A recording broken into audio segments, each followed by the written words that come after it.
Tom. Hi Thomas. Back to Jed.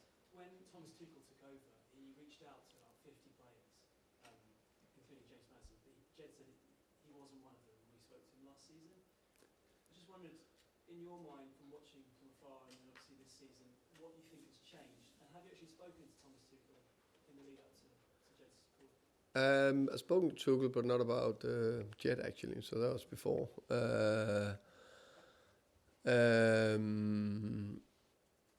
I think just in such a top example of in football it goes so quick, and we need to remind ourselves about it, and the players need to remind themselves about it sometimes, especially when now the team clearly a coach was talking about the 12 players I need to manage that's not in the team. Okay, I need to explain them that he can go quick. But with his performances, suddenly he's just in the picture because he is athletic. Now I'm guessing, I don't know, I've spoken to Tuchel about this. Athletic, quick, 1v1 defensively, exceptional good. Look at the performances he's done against PSG and also Burnley and City. Top wingers he's taking out. And when he's bombarding forward, it's very difficult to catch him. And he's, just a great type. He can play both sides, left and right. So, yeah, very good player. Arguably his best performance last season came against your Brentford team back in February. I erased that. All games we lose, I can't remember them. Well, I just wondered, well, if you can't remember, then fair enough. But Yeah, no. that day, I mean, he took most people their breath away watching how well he played. And it really did sort of sum up how far he'd come. Yeah. Did you notice, even though you were opposite you managed that day, He- real talent? Definitely noticed that it was difficult for Brian on the day to go past him.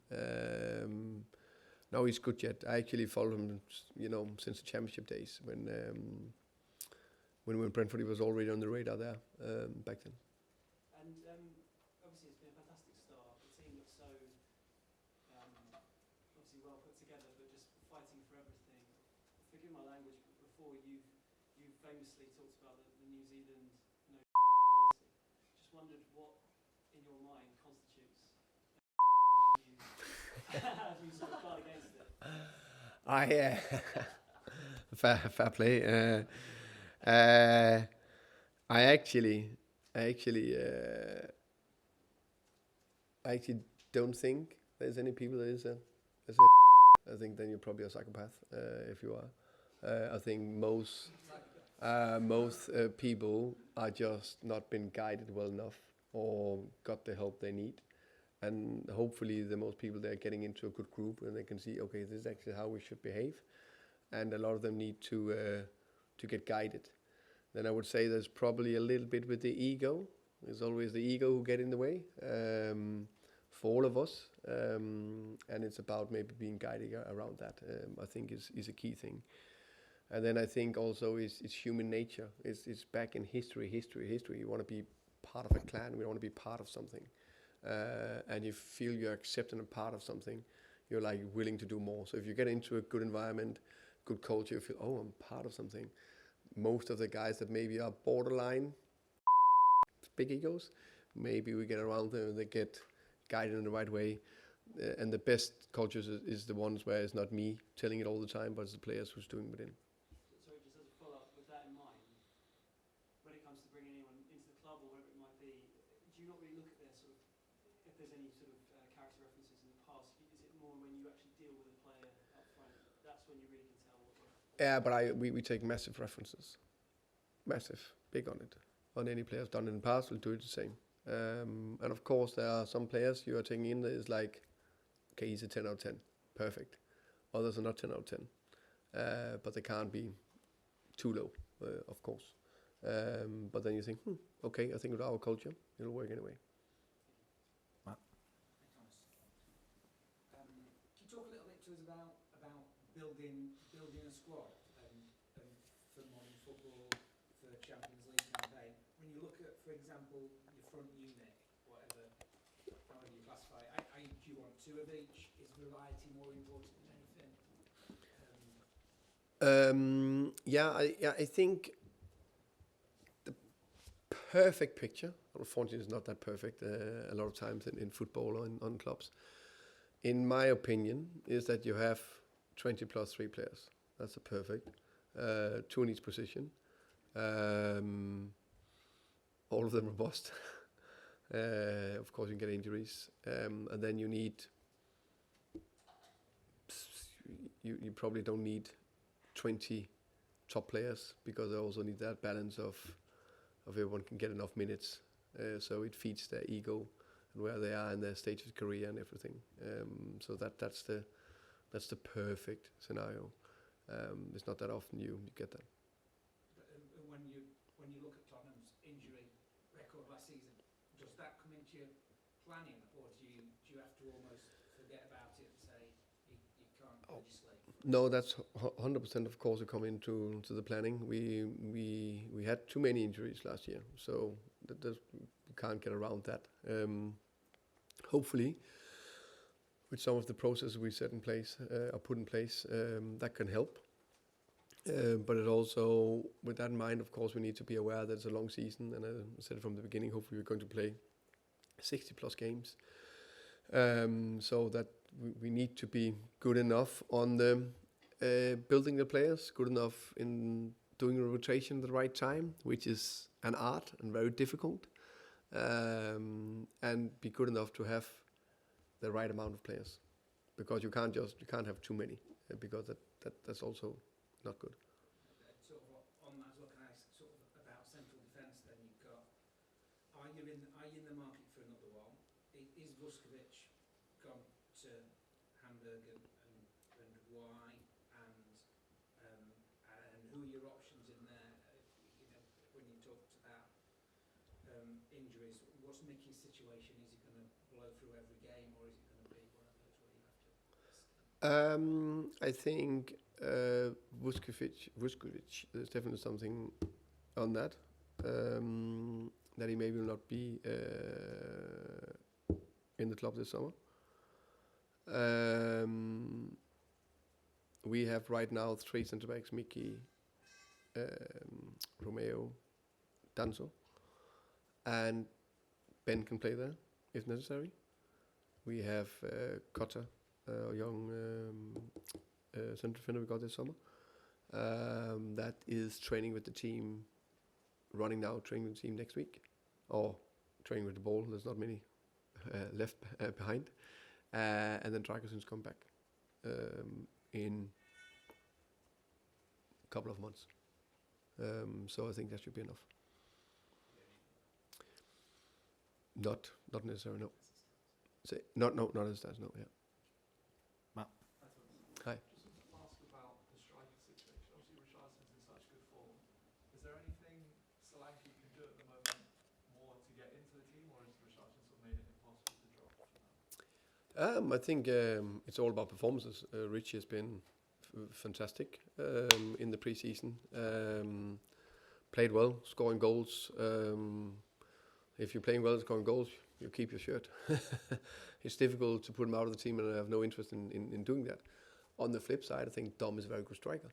I think Dominic have been, in my opinion, good for Tottenham. I know he had the injury and then had to come back, and maybe didn't show his highest level in the end of last season. But I think it's 2 good strikers, and we need 2 good strikers. We just said we're going to play 60 games, and with that we need both.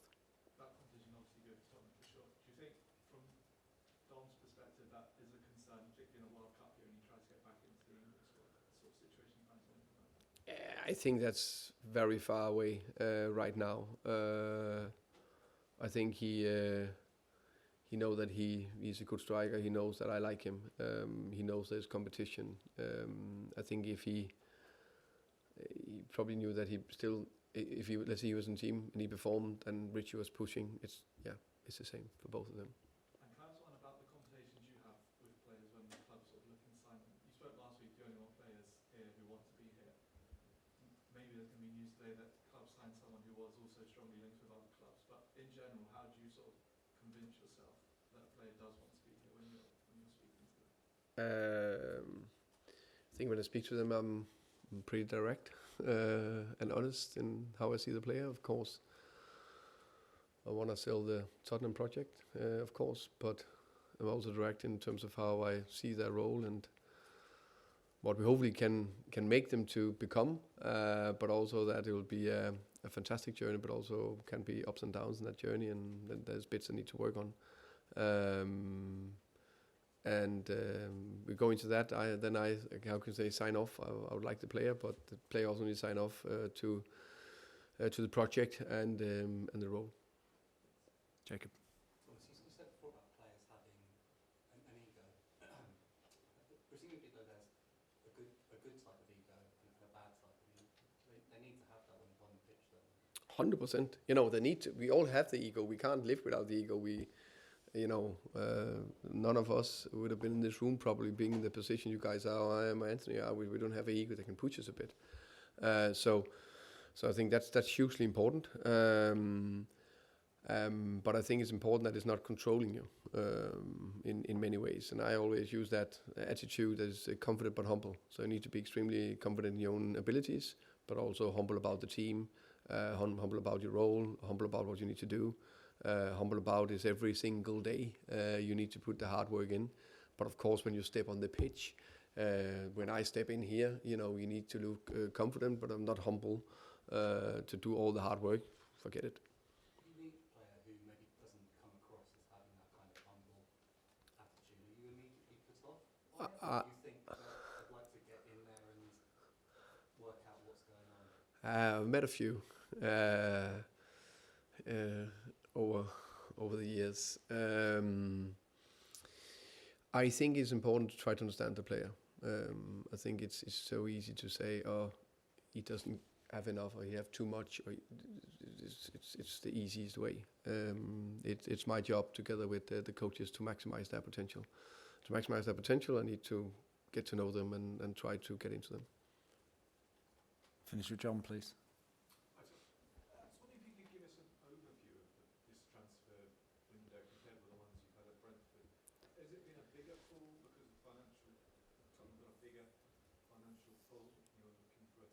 Was it a smaller pool because you're looking specifically for Champions League? How have the numbers changed?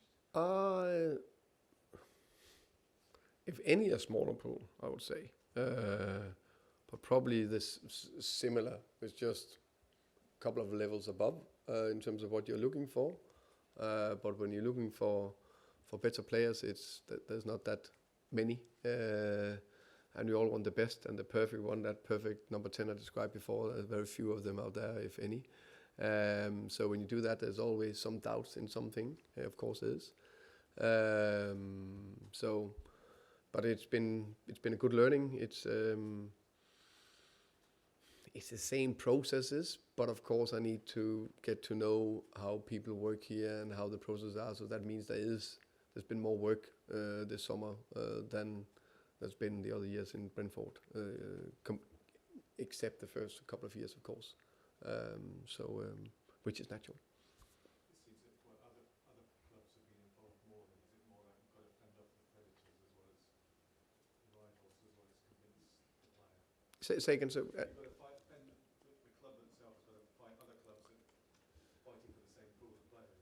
Yeah, but to be fair, I think it was the same in Brentford, just on a different level. We just competed against other clubs, also wanted the players, so it's the same. There's just a few more you guys in here asking questions, and a few more to digging out stories that's maybe there or maybe not there, but that's the biggest difference. Is it a stressful period for the manager, or If I'm, my preferred thing is of course just to coach the players, develop them, train on the pitch, play the matches, ups and downs. This is, it's part of it. So I'm like quite pragmatic. I know I need to do it, and I also want good players in, and you also. So it's fine, but I prefer the other bit. Okay. Thank you very much. Thank you, guys.